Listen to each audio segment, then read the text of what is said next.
দুই চারটা কথা বলছে, সেই কথার অন্তত কিছু উত্তর দিচ্ছি। আমি আপনাদেরকে আশ্বস্ত করতেছি, আমাদের আব্বাস গাজী সাহেব 2005 সাল থেকে আমার সাথে আছে বলছেন।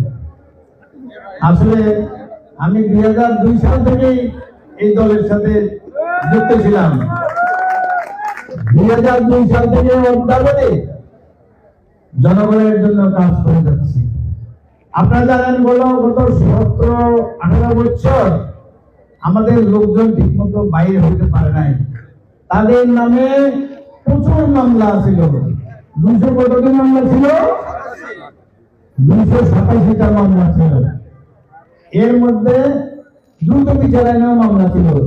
দ্রুত বিচার আইনের মামলার সিস্টেম হলো এরকম, এটা হলো বিভাগীয় হেডকোয়ার্টারে, মানে চট্টগ্রামে মামলা ছিল।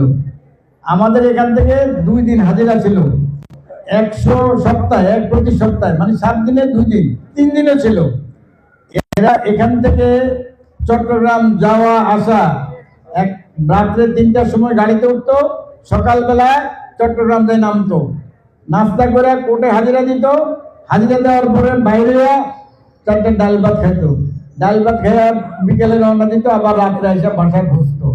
এইভাবে তাদের বছরের উপরে সময় এইভাবে কাটাইছে, 26 মাসের মতো এখানে কাটাইছে। এই একটা মামলার কথা বলে অন্য মামলাগুলোর কথা নাই বললাম। এই একটা মামলা আমার মনে হয় 35 লক্ষ টাকা আমার পকেট থেকে গেছে। আছে এরকম ভাবে কেউ কথা বলতে পারে? আমার মনে হয়।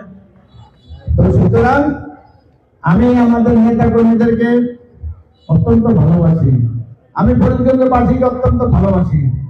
আমি ফরিদগঞ্জের উন্নয়নে যথেষ্ট চেষ্টা করছি। এই আমার জন্য যে সময় রাখছে, কিন্তু আমার মনে সাধনা ছিল ওর সাথে কথা বলার এবং দেখা করা, কিন্তু ওই সময়